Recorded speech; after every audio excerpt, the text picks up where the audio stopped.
Celtics fans, we have a lot to unpack on today's show, including breaking down the Celtics win last night over the Toronto Raptors, and then we're going to possibly talk about what it would take for Warriors' Jonathan Kuminga to come to Boston. But first, I need you guys to go ahead and hit that sub button for me, because if you want Celtics dubs all season long, all you guys have to do to be in the know is hit that sub button for me.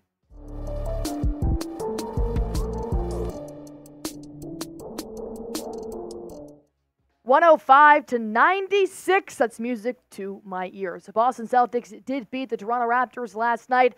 It wasn't the easiest of games, but I saw a lot of improvement from the Boston Celtics. But nonetheless, let's get into it on today's Celtics Today by Chat Sports. I am your host, Allie Barefoot.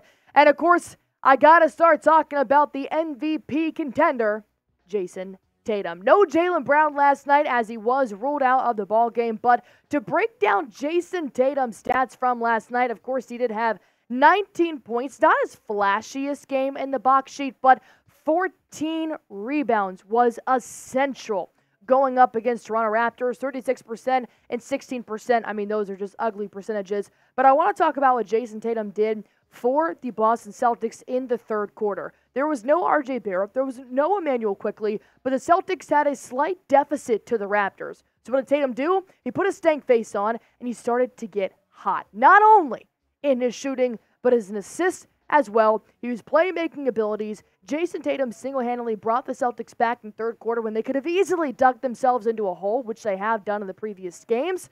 So the fact that Jayson Tatum can step up without his right-hand man, Jaylen Brown, can still lead the team to a victory, it speaks louder than any box score is going to speak about Jayson Tatum. However, I will admit that even though JB didn't play, Derek White is continuously proving why he should be in the All-Star conversation, because 22 points did lead the Boston Celtics that night.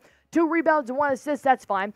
Nearly 40% from the field and 45% from the three-point line, which is fantastic. Derek White did step up as well as the commander of the second unit. When JT and all the others needed a little bit of rest, Derek White played with Sam Hauser, Peyton Pritchard, Al Horford, Luke Cornett, anybody else, you name it. Derek White hit 2 back-to-back threes in the second quarter to help the Celtics gain the lead again, and he knows how to be a playmaker on offense. I had no respect to JB, but if you really put any other starter in there except for Jayson Tatum, they're all going to consume the show. Derek White, he wants to continue to spread out the offense. He still wants to be a playmaker, and that's why I think that, hey, when you're sitting the starters, make sure Derek White's still in the ballgame. He's a guy I trust, other than Jayson Tatum, to lead that second unit. But here's the big question that I have. Jaylen Brown didn't play. JT really stepped up in that ballgame. However, it did feel like they were playing almost a man down, which they were without Jaylen Brown. But I'm wondering if there's a deeper issue here.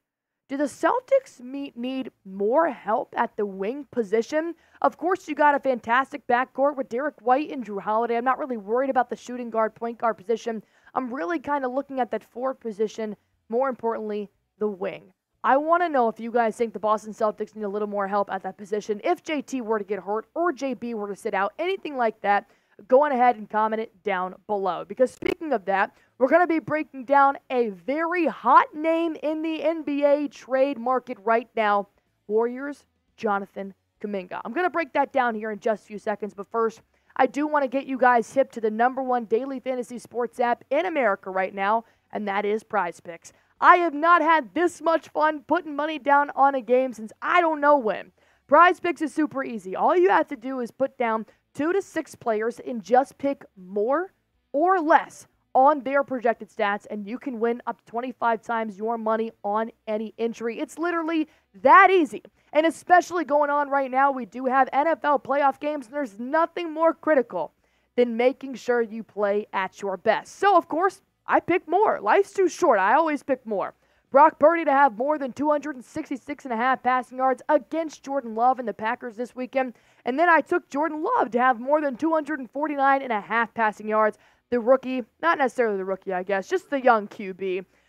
He has been exquisite this season, and I do want to see what he's going to do against the very tough 49ers defense and vice versa. I think Brock Purdy is trying to win that MVP award, so let's see what he can do. These are my Prize Picks, but I want to see yours. All you have to do is go to prizepicks.com/CLNS. Make sure you use promo code CLNS for that first time deposit match up to $100 so that you can watch yourself win some real money in real time. A big fat question that I have seen around NBA is whether or not Jonathan Kuminga could come to Boston, because Kuminga has expressed frustration with Steve Kerr. This is not anything new.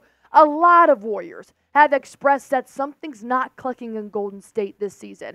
And look, they are very open to making a trade. They have already released. Shams Charania of The Athletic did come out and say that everybody but Steph Curry is on the trade market for the Golden State Warriors. And that is a big deal. So let's go ahead and break down what Jonathan Kuminga has to say about his role in the Golden State Warriors this season, because it's been pretty ebb and flow.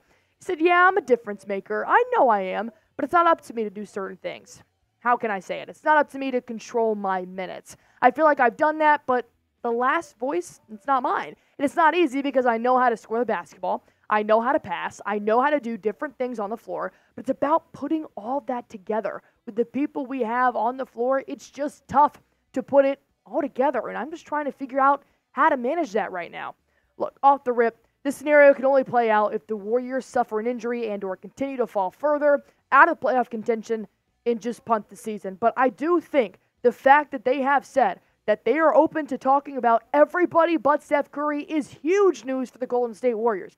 And Jonathan Kuminga could be a superstar in Golden State. However, I could see Mike Dunleavy really trying to get some assets to help the Warriors win now. And considering Jonathan Kuminga has scored over 20 points, double figures in the last 19 games for the Warriors. He's proving to be a playmaker. However, the past 2 games of the Golden State Warriors, he hasn't even been starting anymore. I'm not sure what Steve Kerr has in his plans, but I'm wondering what the plans could be for Jonathan Kuminga to come to Boston. Here's the kicker, though.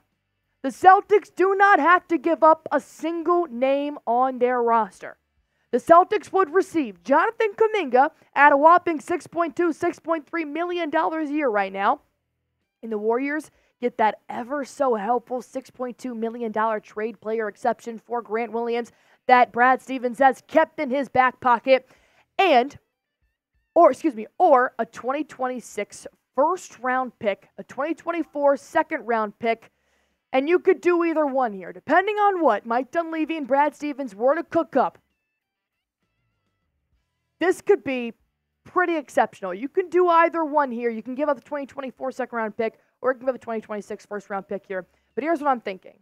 The Warriors may need to rebuild, especially if they do not keep winning. So I don't know if they're ready to give up big-name players, but I do consider Jonathan Kuminga to be a big-name player. But they could really use the help with some heavy salaries on their salary list, I should say, with a trade player exception or some picks. Because look at what Brandon Podziemski and Trayce Jackson-Davis have been doing. They were in the 2023 NBA draft. They've been using their rookies. They could use some extra draft picks.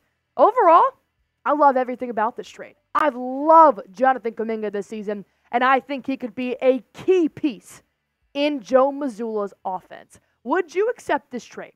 Type A for accept, type D for decline. Go ahead and put that in comments down below, and let me tell you what you'd be getting for Jonathan Kuminga, all right? 38 games played. He's averaging about 23 minutes per game, which give or take, that'd probably be around roughly the same minutes here for the Boston Celtics, depending on how Joe Mazzula would like to use him. 13.4 points per game. That's more than Sam Hauser and Peyton Pritchard right now. Rebounds, 4. Field goal percentage, 51.4%. I love that percentage from Jonathan Kuminga. His three-point percentage, not the best, but you got the Splash Brothers on your team. You're not really the go-to point here to make your three-point shots. And I will point this out about Jonathan Kuminga. The way that he drives to the basket is amazing. I have seen some lethal offensive plays from him. However, because of his inconsistent minutes, which he has voiced before in the past, he and Wiggins do not play well together, so Steve Kerr has had to decide whether or not to play Andrew Wiggins on the floor or play Jonathan Kuminga on the floor. He hasn't been that great offensively, but I do think that's just because his minutes have been staggered. Imagine trying to find your rhythm when you're being taken in and out of the rotation every single game. It's very tough to find that offensive rhythm. He's still an athletic defender. He's got about a 116 defensive rating right now, which isn't terrible, and he creates spark plays and has so much room to improve. Guys, he's 23, 24. He hasn't even hit his ceiling. If you put him on a team that is potentially going to win Banner 18 this year, that could be a missing link that Brad Stevens could whip up right now. And I think it would do some damage. So, here's what we propose. Have Jonathan Kuminga using the trade player exception. If you don't like Jonathan Kuminga to come to Boston, why don't you guys go ahead and put in the comment section and name a player that you guys do want to use that $6.2 million trade player exception on, because I find it worthless if you're not going to use it before February 8th. You got it for Grant Williams. I think now's the time to use it. And what are the chances the Golden State Warriors are open to trade talks for a player that's worth $6.2 million? Drop it down in the comments below. And while you guys are there, we're on the road to 23,000 subscribers here on Celtics Today.